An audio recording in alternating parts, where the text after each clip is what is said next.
রজমকৃত শয়তান এবং কোরআনচ্যুত যত মানুষ আর জিন রয়েছে এদের সকলের থেকে আল্লাহ তাআলার কাছে আশ্রয় চাচ্ছি। আর আল্লাহ রাব্বুল আলামিন যিনি দয়ালু এবং দাতা তার নামে আরম্ভ করছি। আপনাদের সকলের উপরে আল্লাহ তাআলার পক্ষ থেকে দয়া, করুণা, শান্তি এবং রহমত বর্ষিত হোক, এটি আমার কামনা। উরুস শরীফ অর্থ কি? যেখানে উরুস হয় সেখানে শরীক হওয়া কি যাবে? আমরা বাংলা ভাষায় যদি উরুস শব্দটির অর্থ দেখি তাহলে এর অর্থ হলো বাসর ঘর। আর বাসর ঘর যেভাবে সাজানো হয়, আজ ঠিকই ভ্রান্ত লোকেরা, কোরআনের অজ্ঞ এবং মূর্খ কিছু লোকেরা মৃত্যু ব্যক্তিদের কবরকে সাজাচ্ছে। যদি আপনি একটু লাহোরের দাতা দরবারে যান, পাকিস্তানের শাহ আকিকে যান, বাগদাদের আব্দুল কাদের জেলানী সাহেবের কবর দেখতে যান, তেহরানে ইমাম খমিনি সাহেবের এবং আরো অনেক সেখানে এই কবর মাজার রয়েছে, কোমে যদি যান, মাসুমার কবর যদি আপনি দেখেন, মাশহাদে ইমাম রেজার যদি দেখেন, আজমেরে খাজা মঈনুদ্দিন চিশতি সাহেবের যদি দেখেন, দিল্লিতে নিজামউদ্দিনে যেয়ে যদি দেখেন, বোম্বে হাজি আলীর দরগাতে যদি যেয়ে দেখেন, তাহলে দেখতে পাবেন এখানে এরা এই কবরগুলি নিয়ে বাসর ঘর বানিয়ে রেখেছে, বাসর ঘরের মতো সাজিয়েছে এই কবরগুলিকে। আরো হাজার হাজার শহরে এবং বিভিন্ন এলাকায় আমরা দেখতে পাই, যদি আপনি একটু এই নিয়েতে ঘোরেন। এইসব জায়গায় চাদর চড়ানো হয়, নিত্য নতুন চাদর, রং বেরঙের কাপড় এবং মোমবাতি জ্বালানো হয়। একটু যদি আমরা অন্য দিকে দেখি, শীতের কাতরে জীবিতরা কাঁপছে কাপড়ের অভাবে।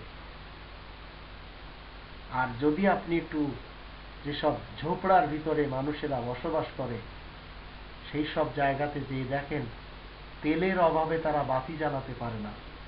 তো শীতের কম্পন আমরা গরিবদের বস্তিতে দেখতে পাই। বাতি জ্বলে না এমন বস্তি পৃথিবীতে হাজার হাজার লাখ লাখ রয়েছে, কিন্তু তেলের, মোমবাতির, চাদরের অপচয় হচ্ছে এই মাজারগুলিতে। আর এখানে হচ্ছে উরুস শরীফ। একজন মুসলিম সেখানে যে কি করবে? কারণ কোরআনের যদি আমরা 16 নম্বর সূরা আন-নাহলের 20 এবং 21 আয়াতে দেখি, আয়াত দুটিতে আল্লাহ বলেন, ওয়াল্লাযীনা ইয়াদউনা মিন দুনিল্লাহ লা ইয়াখলুকুনা শাইআন ওয়া হুম ইখলাকুন আমওয়াতুন গায়রু আহইয়া ওয়া মা ইয়াশউরুনা আইয়ানা ইউবাসুন। মানুষেরা আল্লাহ ব্যতীত যাদেরকে ডেকে যাচ্ছে তারা তো কিছুই সৃষ্টি করেনি, বরং তাদেরকে সৃষ্টি করা হয়েছে। তারা নিষ্প্রাণ, নির্জীব, এবং কখন তাদেরকে পুনরুত্থিত করা হবে সে বিষয়ে তাদের কোনো চেতনাই নেই। তো যারা নির্জীব, মরা লাশ, তাদের এই মাজারগুলি বাসর ঘর বানানোর অর্থ কি? উরুস করানোর অর্থ কি? এখানে এক শ্রেণীর অসাধু ব্যবসায়ীরা তারা কবজা করে আছেন। আমাদের দেশে মাজারের অভাব নেই। আর এই যারা কবজা জমায় আসছেন, মূলত ইনাদের পেট চলে এই মাজারগুলিতে উরুস করানোর কারণে, এবং এখানে এই ধরনের মানবরচিত মতবাদকে ইস্টাবলিশ করানোর কারণে। সেটা আজমের হোক, বাগদাদ হোক, করাচির মাজার হোক, সিন্ধের মাজার হোক, লাহোরের মাজার হোক, বোম্বের মাজার হোক, বাংলাদেশের বিভিন্ন এলাকার মাজার হোক, ঢাকা হাইকোর্টের মাজার হোক,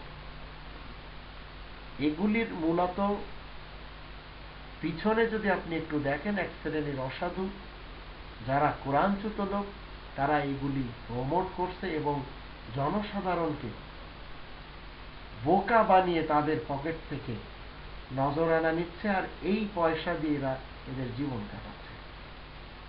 তো উরুস শরীফ এর অর্থ হল, উরুস মানে বাসর ঘর, শরীফ মানে পবিত্র আমরা জানি। আর এই উরুস শরীফে একজন মুসলিম অন্তত যাবে না যতক্ষণ পর্যন্ত তাকে কেউ বাধ্য না করে।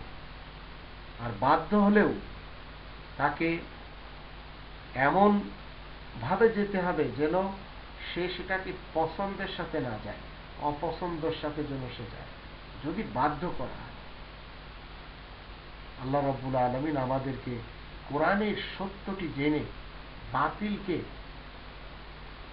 আল্লাহ হাফেজ বলার তৌফিক দান করুন।